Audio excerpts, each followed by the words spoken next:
అంత గొప్ప పర్ఫార్మెన్స్ చూసిన తర్వాత, అంత గొప్ప నటన మనం అంత ప్రదర్శన చూసిన తర్వాత ఇంకేం మాట్లాడాలన్నా చాలా ఇబ్బందిగానే ఉంటుంది. నాకు అసలు ఇలాంటి సభల్లో అంటే ముందుగా ముఖ్యంగా మీడియా సోదరి మనందరికీ నమస్తే. Thank you. సండే పూట మీరందరూ మా ఆహ్వానాన్ని మన్నించి ఇక్కడికి వచ్చినందుకు చాలా చాలా థ్యాంక్స్. మనకు ఒక ఇంగ్లీష్లో ఒక సామెత ఉంటుంది, అది it takes a village to rise a child అని ఒక సామెత ఉంటుంది.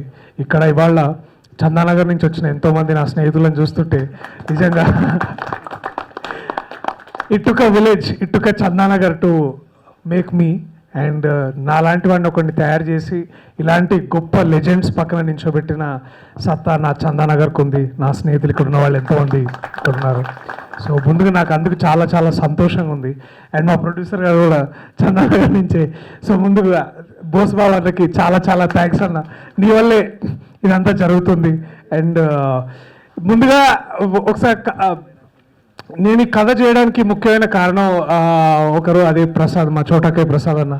ఆయన అదే దర్శి నువ్వు ఒక కథ వినాలి అంటే, అన్న మనం హీరోగా ఇది అంటే ఒక లాంగ్ జర్నీలో ఇలాంటి సందర్భం వచ్చినప్పుడు ఆయన ఈ కథ నువ్వు వినాలి తప్పకుండా అన్నప్పుడు నాకు చెప్తే, నేను అప్పుడు మాధవ్ ఒక అబ్బాయి చెప్తాడు నువ్వు వినాలి ఈ కథ బాగుంటుందని ఆయన అనడం, తర్వాత నేను వినడం, తర్వాత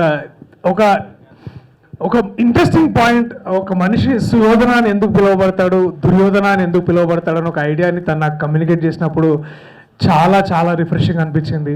అండ్ మోస్ట్ ఇంపార్టెంట్లీ నేను టైంలో ఇలాంటి ఒక ప్రొడ్యూసర్, ఇట్లాంటి స్వతంత్ర చిత్రాలు ఇండిపెండెంట్ సినిమా తీయడానికి ముందుకొచ్చిన ఒక ప్రొడ్యూసర్ బోస్ బాబు గారు, వారితో మాట్లాడిన తర్వాత ముందు ఆయన ఇట్లా మంచిగా వైట్ అండ్ వైట్లో వస్తే ఓహో మంచిగా బాగా రియల్ ఎస్టేట్ చేస్తారు అనుకుంటా, పటాన్చెరు ఏరియాలో బాగా ల్యాండ్ బ్యాంక్ అదంతా అదని చాలా ఇట్లా అనుకున్నా. నేను యాక్చువల్లీ ఒక లిరికల్ రైటర్గా ట్రై చేస్తున్నాను. వారి కథ విన్న తర్వాత నేను ఇంకెక్కువ ఇంప్రెస్ అయ్యాను.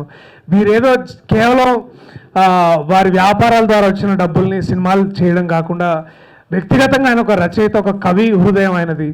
సో అలాంటి ఒక వ్యక్తి నేను సినిమాల పట్ల చూపిస్తున్న ప్యాషన్కి నేను ఇంకెక్కువ ఫిదా అయినా. అండ్ దాన్ని చేయడానికి ముఖ్య కారణం కూడా అదే. సో నిజంగా చాలా గొప్పగా ఫీల్ అయినా మిమ్మల్ని ఆ రోజు, మిమ్మల్ని చూసి మాట్లాడిన తీరు ఇదంతా నన్ను ఎంతో ఇన్స్పైర్ చేసింది. సో సినిమాకి వస్తే ఇది ఒక సైకలాజికల్ థ్రిల్లర్ సుయోధన. మార్చి 27వ తారీఖు రిలీజ్ కాబోతుంది. సో దాని గురించి మీకు చెప్పాల్సిన అవసరం లేదు.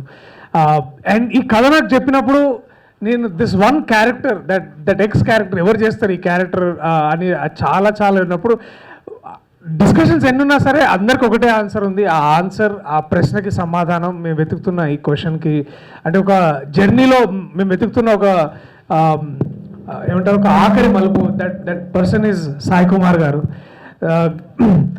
50 ఏళ్ళు పైబడి ఒక కుటుంబం, తెలుగు చిత్ర పరిశ్రమకి, తెలుగు జాతికి, తెలుగు భాషకి ఎంతో చేసిన కుటుంబం సాయి కుమార్ గారి కుటుంబం. అండ్ మన పెద్దవాళ్ళు అంటుంటారు కదా, అతను అంతేరా, గొప్పవాళ్ళు అంతే, ఇప్పుడు ఒక తాడి చెట్టులాగా ప్రతి ఇస్తూనే ఉంటారు, ఆల్వేస్ గివింగ్. అండ్ వారి కుటుంబ సభ్యులు అందరూ కూడా ఇప్పుడు కూడా ఆయన గదెత్తుతూ అయ్యప్ప అన్నారు. అయ్యప్ప కూడా వాళ్ళ బ్రదరే. వారు కూడా ఒక గొప్ప వాయిస్ ఆర్టిస్ట్. రవిశంకర్ గారు మనకు ఎలాగో తెలుసు, వాళ్ళ అబ్బాయి శంబాలాన్ మననే ఒక సినిమాతో పెద్ద హిట్ ఇచ్చారు. ఇలాగా ఇదో మూడో తరం, 3 generations of a family is bin continuously giving to Telugu cinema, collectively to Indian cinema. ఇలాంటి కుటుంబాలు మన దగ్గర చాలా అరుదు. సో తెలుగు జాతిని, తెలుగు భాషకి, తెలుగు భాషలో ఎంత వారు మాట్లాడుతున్నప్పుడు ఇలాంటి భాష ఇవాళ రేపు మనం ఎక్కడ వినం. ఏదో వింటుంటే మళ్ళీ పాతగా మనం దానవీర సూరకర్ణాలం లేదా ఒక పాండవ వనవాసం వేసుకొని చూసినప్పుడే మనకి ఇలాంటి వాయిస్ వినిపిస్తుంది, ఇలాంటి శబ్దం వినిపిస్తుంది, ఇలాంటి వాయిస్ కల్చర్ గురించి మనకు అర్థమవుతుంది. సో నిజంగా సార్, ప్రభుత్వం ఒకసారి మిమ్మల్ని ఒక జాతీయ సంపదగా డిక్లేర్ చేయాలి సార్. మిమ్మల్ని ఇట్లా basically you are our national treasure. అది వాళ్ళు చెప్పినా చెప్పకపోయినా మీరు మా నేషనల్ ట్రెజర్ సార్. అండ్ ఒక లాస్ట్ లింక్ అని కూడా కాదు కానీ, అంటే ఒక రేస్లో ఒక బ్యాటన్ ఒకరు ఇచ్చి ఇంకోరు ముందుకెళ్తారు కదా, అలాగా ఆ జనరేషన్ దాదాపు 50+ years ఆఫ్ జనరేషన్లో భాషని, నాటక రంగాన్ని మీరు సినిమాలోకి తీసుకొచ్చిన తర్వాత ఇలాంటి ఒక వాయిస్ కల్చర్ని, ఇలాంటి ఒక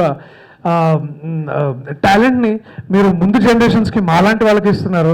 అండ్ అది నిజంగా సార్, అది నేను చాలా గర్వపడుతున్నాను. అంటే నేను మాటలు చెప్పలేనంత గర్వపడుతున్నాను. మీ పక్కన నించొని సీన్లు చేయడానికైనా, మిమ్మల్ని సినిమా వరుసగా నాన్న నాన్న అని పిలవడానికి కూడా నేను చాలా చాలా చాలా గర్వపడుతున్నాను, చాలా సంతోషపడుతున్నాను. Thank you sir, thank you for being our national treasure.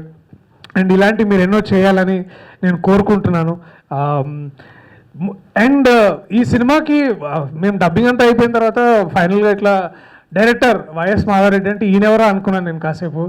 మళ్ళీ నిజంగానే నువ్వు ఇందాక శ్రవంతి గారు అడిగినట్టు నేను కూడా మీరు అక్కడ పులివెందులు అట్లాంటి ఏమైనా కనెక్షన్స్ ఉన్నాయా లేదా, ఎందుకంటే చాలా డైరెక్షన్ చేసినప్పుడు కూడా ఇది వర్కౌట్ అవ్వట్లేదు. చాలా అంటే మాధవ్ చాలా ఎక్కువ నవ్వడు, తర్వాత ఎక్కువ మాట్లాడు కూడా, చాలా ఇట్లా ముభావం ఉంటాడు. సో మీకు ఏమన్నా కనెక్షన్స్ అట్లాంటి ఇట్లా హార్డ్ కనెక్షన్స్ ఉన్నాయని నేను చాలా ఇట్లా భయపడ్డా అనమాట. బట్ లోపల ఆయన ఈ సినిమాకి లిరిక్స్ రాపిస్తున్నప్పుడు, లేకపోతే జయకృష్తో కూర్చున్నప్పుడు, మా music director Jayakrish another talented person కూర్చొని చేస్తున్నప్పుడు నేను జయకృష్కి ఎట్లా చెప్తున్నాడో వింటుంటే అరే ఎంత మృదువైన స్వభావం అని నేను అనుకున్నాను. అండ్ చాలా బాగా అనిపించింది మాధవ్, నీ రైడింగ్ ఆన్ యువర్ షోల్డర్స్. సుయోధనగా చాలా అంటే సుయోధన అంటే నేను కాదు, సారీ ఎవరు చేయలేరు చెప్తున్నా, అంటే సుయోధన సినిమాలో ఇది చేయడం నాకు చాలా చాలా సంతోషంగా అనిపించింది. All the very best. And to Jayakrishna my brother, నన్ను అభిలాష్ని స్టూడియోకి తీసుకొచ్చినప్పుడు that very day I remember. And మళ్ళీ నువ్వు ఈ సినిమాకి ఆ రోజు కావాలనుకోవడం చాలా బాగా అనిపించింది. నిన్నెంత పొగుడుతున్నానో అంతే పొగడతకి డిజర్వబుల్ మా sound artist, sound designer Raghu. ఎందుకంటే సుయోధన నేను చేసే క్యారెక్టర్ ఒక ఫోలీ ఆర్టిస్ట్, అంటే సౌండ్ డిజైనర్ క్యారెక్టర్, దానికి సౌండ్ ఎంతో ఇంపార్టెంట్. సో ఇన్స్పిరేషన్స్ అన్నీ మాధవ్ రఘు గారికి చెప్పడం, అలాగే దాన్ని ఎగ్జిక్యూట్ చేయడానికి జయకృష్ణ గారు వీళ్ళందరూ చాలా తీసుకున్నారు అండ్ జాగ్రత్త తీసుకున్నారు. అండ్ ఈ ఫోలే స్టూడియో ఎక్కడ షూట్ చేద్దాం అనుకోవడానికి, అంటే ఏ ఫోలే స్టూడియో అయినా హైదరాబాద్లో కానీ ఎక్కడైనా ఎప్పుడు బిజీ ఉంటుండేదాన్ని. బట్ లేదు, వీ విల్ గో హెడ్ అని we wanted to create a direct set. And దానికి బోసుబాబు గారు ఎంత ప్యాషనెట్గా ఉన్నారో అంత బ్యూటిఫుల్లీ ఎగ్జిక్యూట్ చేసింది మా బ్రహ్మకడలి అన్న. వారిని నేను ఇందాక అన్నట్టు నాంది సినిమాలో కలిసినప్పుడు వారు కోట్ సెట్ వేసి నేను ఐ వాజ్ బ్లోన్ అవే అనమాట.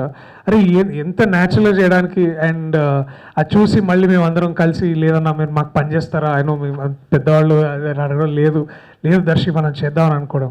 So all of this came so beautifully and so organically to this film.